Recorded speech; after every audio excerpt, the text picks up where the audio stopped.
Hello everyone, welcome back to Csec English with Ms.Skeene. Today I will be teaching you about how to achieve conciseness in a summary. Stay tuned.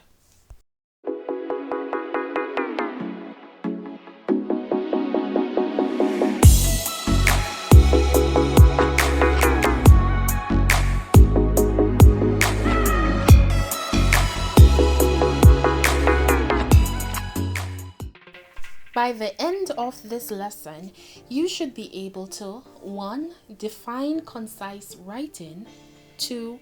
Examine the techniques to write concisely. What is concise writing?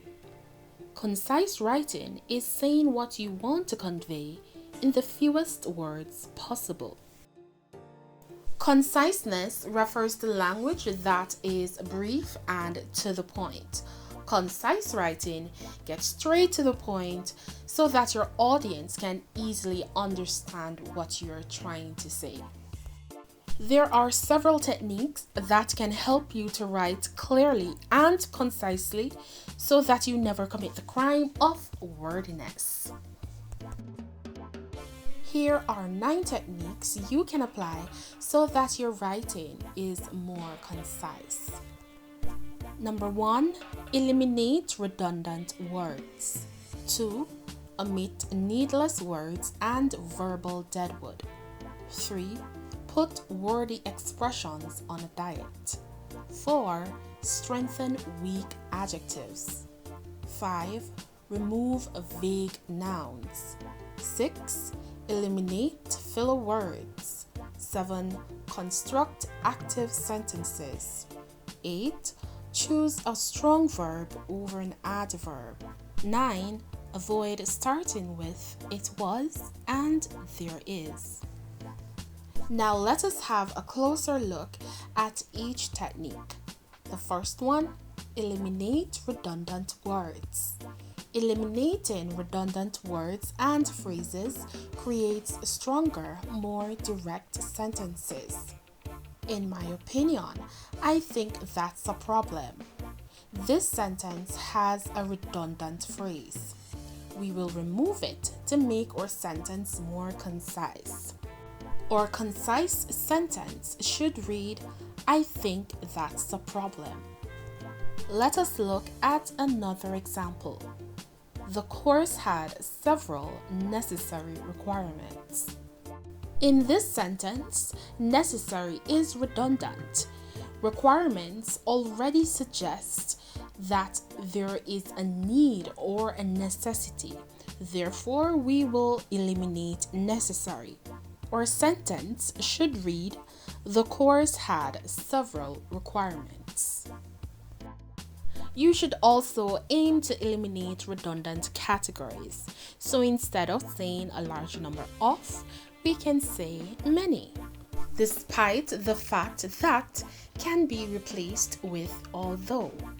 Personal opinion, your personal opinion is your opinion, therefore there is no need to say personal, just say opinion.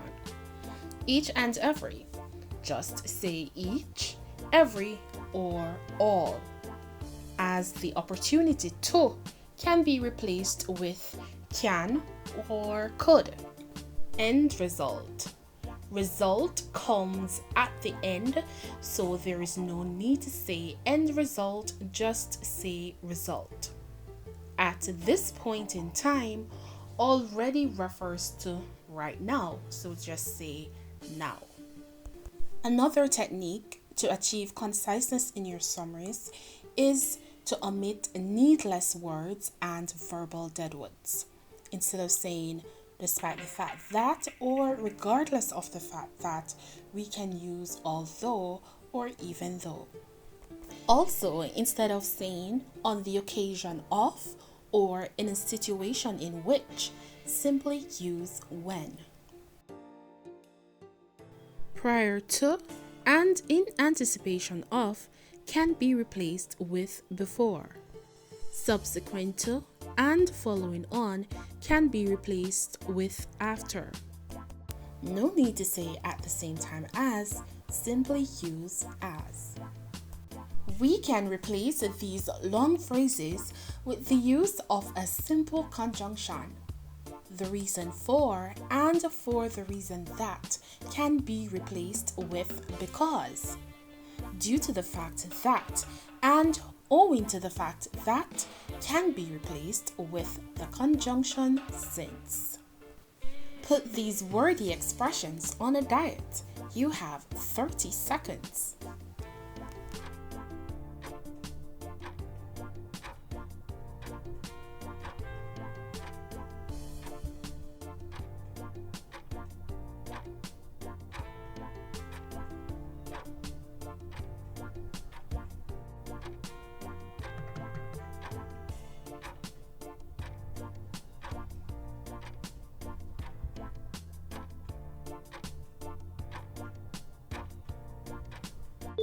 Did you get all of them correct?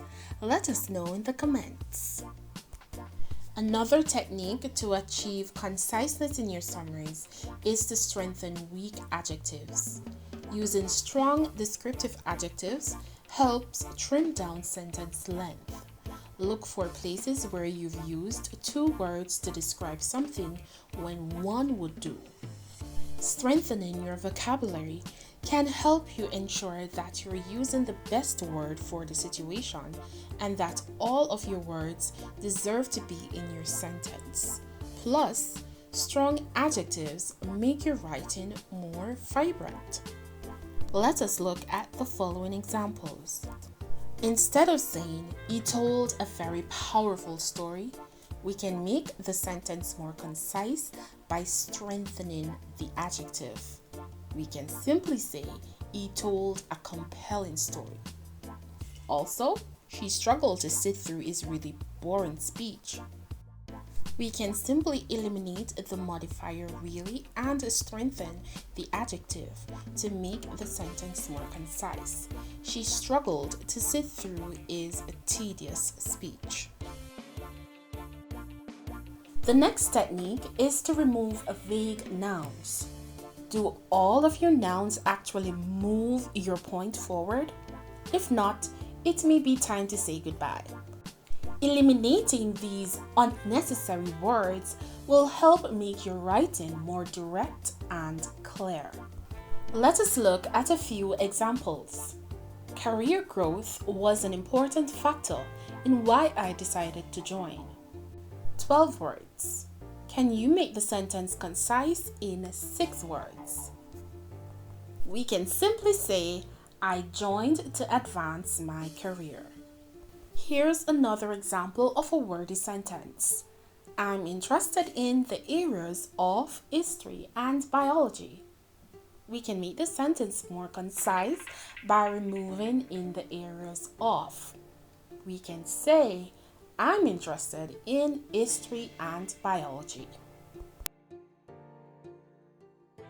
Another technique to consider when you are aiming for conciseness is to eliminate filler words. Filler words are words that add no meaning or value to a sentence and simply fill up the space.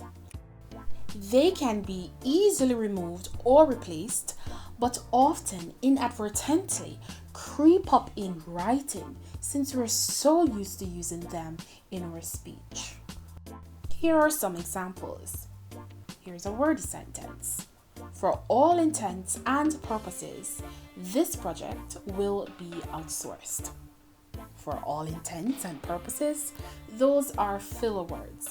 We make the sentence concise by saying this project will be outsourced. Are you guilty of saying needless to say? Needless to say, I think we should get grilled cheese. We make the sentence concise by saying we should get grilled cheese. No need to say needless to say. Construct active sentences. Some sentence structures tend to be wordier than others.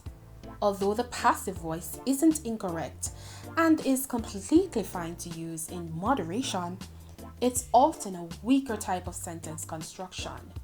If you find yourself trending towards using the passive voice because you think it sounds a bit fancier or softens something unpleasant, Remember that the active voice sets a stronger and more direct tone. Keep most of your sentences in the active voice.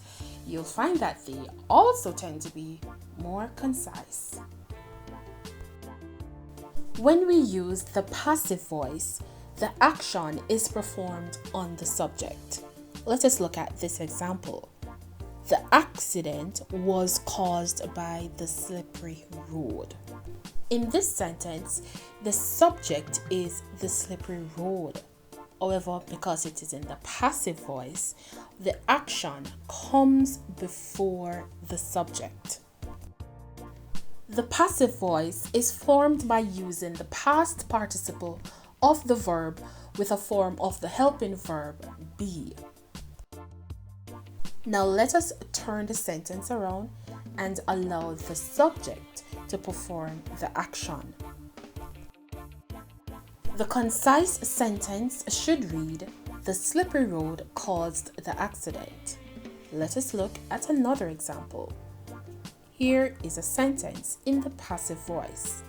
The error message was written by robots. To make the sentence concise and written in the active voice, we will simply allow the subject to perform the action.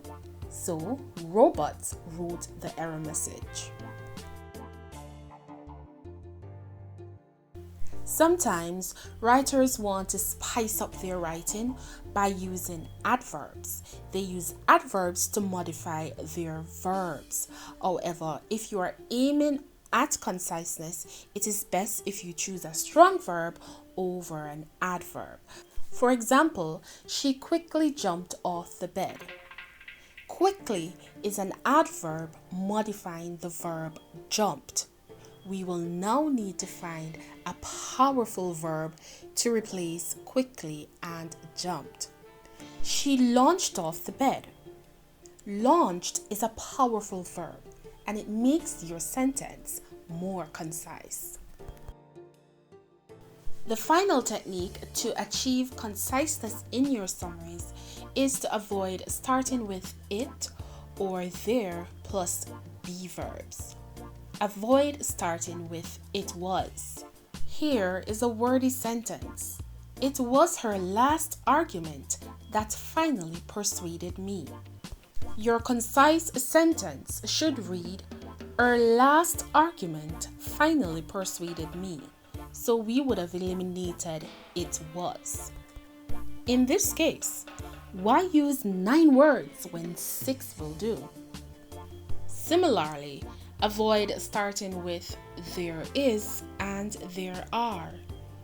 These sentence starters should send up red flags. They are similar to that.